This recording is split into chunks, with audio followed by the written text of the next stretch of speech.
So what if I told you that our entire history, everything we think we know, is really just the tip of the iceberg? What if all those great leaps forward, all those moments of genius, weren't entirely our own? Well, that's the story we're diving into today.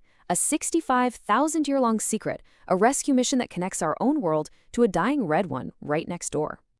And it really all starts with this one absolutely chilling line from a Martian elder named Kyle. "We tried to save Mars once before. We broke it instead." In just one sentence, you get the incredible stakes of this whole thing, a history of catastrophic failure, and one last desperate chance to finally get it right. All right, so how did we get from a completely broken Mars to a future shared between two worlds? We're going to break it down into four parts. First, the desperate gamble that started it all. Then, the thousands of years of whispers that shaped us. Next, humanity's own dangerous dance with progress. And finally, the handshake that changed literally everything.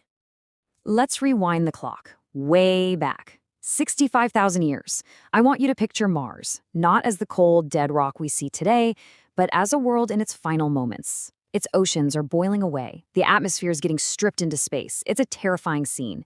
And deep underground, a final council of Martians is facing total extinction. Their decision wasn't about finding a way to escape, it was about creating a successor.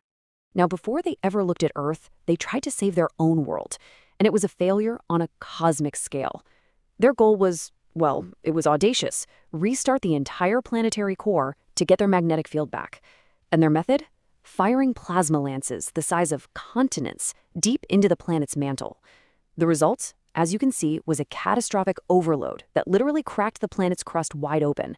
And that massive canyon we see on Mars today, Valles Marineris, that's the scar, an eternal reminder of their pride and of their failure. So, with their own world shattered, they turned their gaze to that little blue marble next door, Earth. And they came up with an even bolder plan. They weren't going to conquer it. They were going to cultivate it. They decided to secretly seed and guide the evolution of a species that might, just might, one day succeed where they had so spectacularly failed. And that species? Well, it was us. And so, the long watch began. For tens of thousands of years, the last survivors of Mars stayed in orbit, completely hidden, becoming these invisible architects in the shadows of our civilization. You have to understand, they weren't gods pulling our strings. They were more like silent gardeners, just trying to tend to this fragile new seed of hope. And the sheer scope of their influence is just staggering. We're talking about inspiring the perfect, enduring hieroglyphs in ancient Egypt to whispering those so-called dangerous questions into the mind